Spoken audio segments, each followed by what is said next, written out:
안녕하세요 여러분, 오늘은 전망이 좋은 야외 스튜디오에서 진행을 해보겠습니다. 요즘 물가가 엄청나게 많이 올랐잖아요. 치킨값부터 자동차값까지 안 오른 게 없는데 갑자기 제가 여러분 이제 걱정하지 않으셔도 됩니다, 이번 달 물가가 0% 밖에 안 올랐대요 라고 외치면 어떤 생각이 드실 것 같으신가요? 황당하다, 진짜냐부터 0% 상승한 게 뭐가 대수냐, 이런 의구심까지 아주 다양한 반응이 나올 것 같은데요.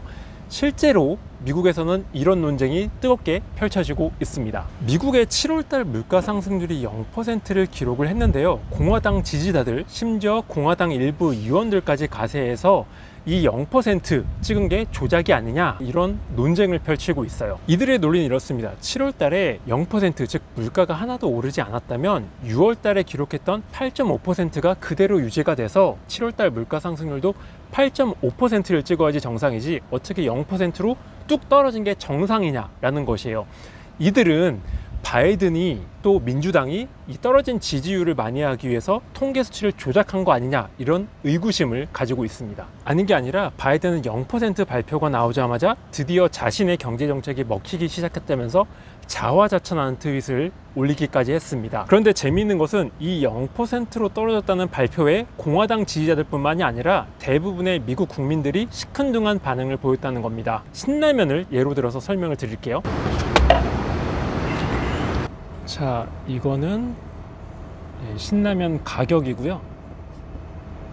이거는 4월, 5월, 6월, 7월이라고 하겠습니다.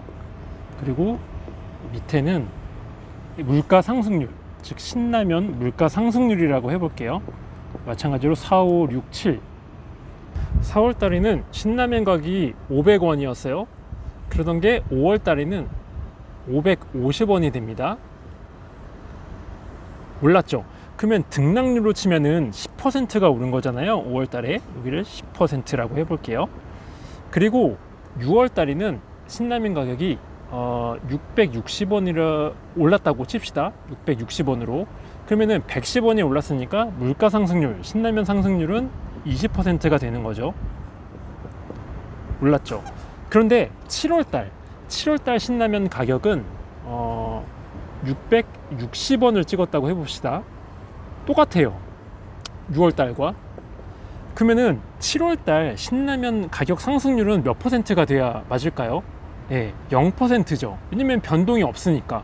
그러면은 가격 상승률로 치면은 뚝 떨어진 걸로 나와요. 이론적으로는 신라면 가격 상승률이 둔화된 게 맞아요. 하지만 심리적으로는 어떻죠?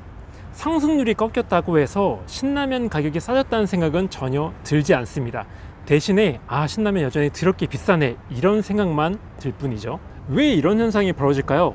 우리의 뇌 속에는 신라면의 기본 베이스 가격이 550원으로 혹은 500원으로 자리 잡고 있어서 그런 거예요.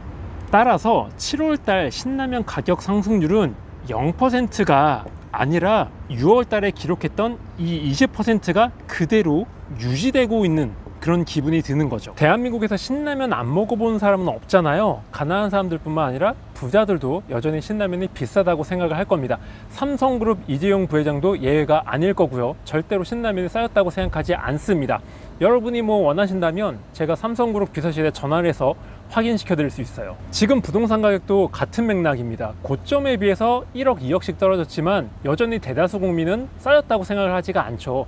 왜냐하면 그 기준점을 올해 초 최고점이 아니라 폭등 직전인 2017년, 2018년도 그때 가격에 두고 있어서예요. 인플레이션을 대하는 사람 심리가 이렇게 종잡을 수 없는 겁니다.